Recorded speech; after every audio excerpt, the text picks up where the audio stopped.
A chilly December night in Indianapolis, and they are filing in for basketball at Bankers Life Fieldhouse, where Rondé Hollis-Jefferson and Karis LeVert hoping to build on what was a big Brooklyn win last night. It's the Nets against the Pacers in their third of 4 meetings this season, and it's time for Nets on Yes. The thing that Kenny Atkinson told Michael Grady he was most pleased with from last night was how the Nets started, as Miles Turner starts with a rainbow three. Shot clock is down to 2. Oladipo got to his spot. Boy, that's a tough shot, isn't it? He just drives it with a purpose. He forces the defender to retreat to the basket, thinking layup, and then he pulls up on you. Good turn from Oladipo to set up Turner. And you have to spend so much time watching Oladipo. He's explosive off the dribble. Zeller once again protecting the paint, can't get out quick enough. Oladipo switched to the left hand to finish. Beautiful drive to the basket. And that was brought to you by Ruco's Travel Agency. That's right, that's right. Yesterday, the two things Kenny Atkinson pointed out after the game he felt so good about, in addition to the aggression that the Nets started with, was the defensive energy and intensity, because he said, look, our offense needs stops. If the ball's going through the hoop, we can't play at the pace we want. And then the drives and how insistent the Nets were on driving it, as Oladipo connects on the three. He may have been looking for a little hit on the arm also just then, the way he looked at the officials. 3 seconds left. Oladipo hits. 1.7 to go in the quarter. Nets are 7 of 14 from 3. They have their largest lead not any longer. Oh boy, when he puts it down, huh? He just puts the head down and goes to the tin. Sabonis quick with that left-handed delivery. Now Stevenson, as Oladipo lays it in. Stevenson, of course, grew up playing a lot of point guard. High school, college. Hollis-Jefferson, extra feed. Zeller, no. Still fighting. But Indiana wins it with 1:21 to go in the half. Oladipo. Take that on the break. Oladipo, the crossover, the game. Bonus, hey now, with the hammer. Wow. Boy, they didn't know how to time that pick and roll. The other thing I'd point out too, Ryan, is they only had 6 turnovers in that first half. So if the Nets can continue to keep that average, they averaged 16. If they can duplicate that and keep it at around 12, that's a nice number to get through this second half. Especially because Indiana scores off of turnovers about as well as anybody in the league. Third in the league, as Oladipo starts the third with a bucket. Dinwiddie gonna have to create.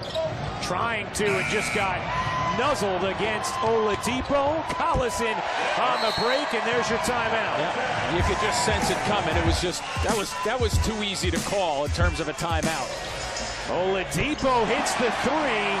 Michael, you're from here. You know this Pacers team very well. You host the daily radio show in Indiana as well.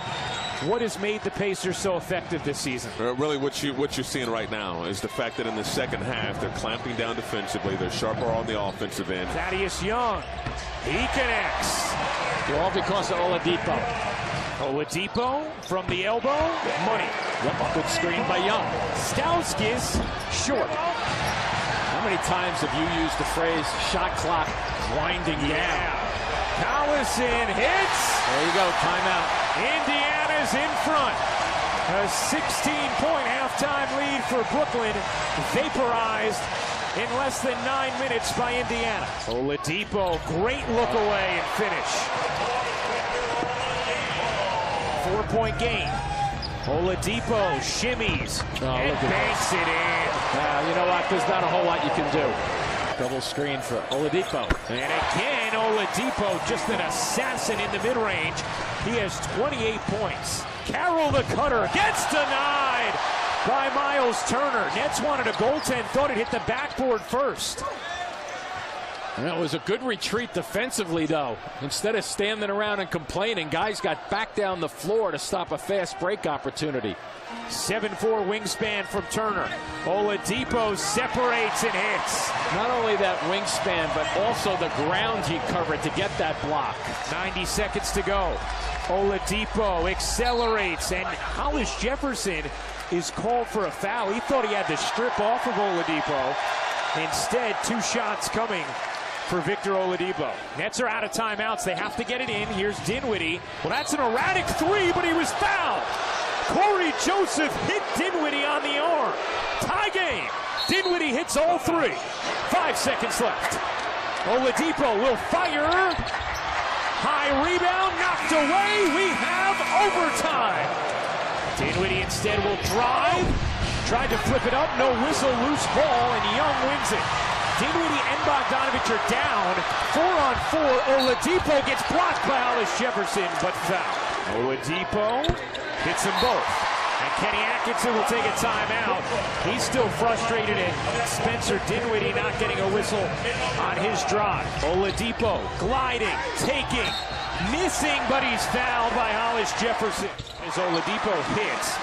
Dinwiddie with 6 seconds left. Dinwiddie will put it up. Short. Rebound Indiana. Oladipo fouled with 9/10 of a second remaining. Now the Nets do have a timeout. They need Oladipo to miss one of these. He has been money from the line. 9 of 9, and here was the reaction. 37 points for Oladipo. After that stop from Indiana, he has a chance to ice it here and make it a two-possession game. 78% free throw shooter, so it's not like it's automatic, but this kid's pretty good. 9 of 9 from the line tonight. He got another, and that will likely do it. 18 points between the fourth quarter and overtime for Victor Oladipo. Carroll will force it up, and that will do it as the Nets' hard-fought battle comes up short. Indiana wins it in OT, 123-119 the final.